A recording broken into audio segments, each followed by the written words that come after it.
Welcome to Kenton's videos. Enjoy the video. You begin by picking the platform and voice that match your goal. Choose Web UI for quick tests or API for automation. Make sure you know limits and pricing. Upload or paste your clean text and set output format, MP3 or WAV at 44. 1KHZ is standard.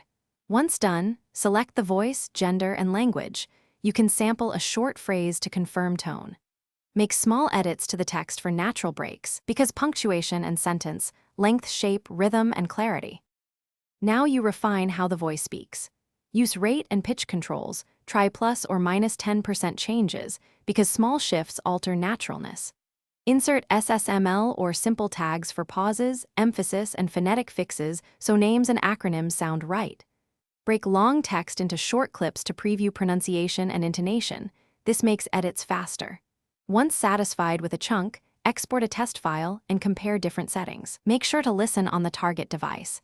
Desktop speakers versus earbuds reveal very different issues. Finish by exporting the cleaned, adjusted audio in your chosen format and bitrate. Mono saves space for voice-only projects.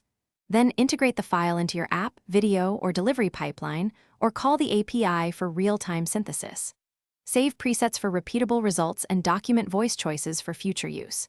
If audio sounds off, troubleshoot. Confirm SSML tags, lower or raise rate by small amounts, switch codec, or re-edit troublesome phrases. One quick tip: swap voices to isolate whether text or voice caused the problem. Thanks for watching. Consider subscribing if we helped you.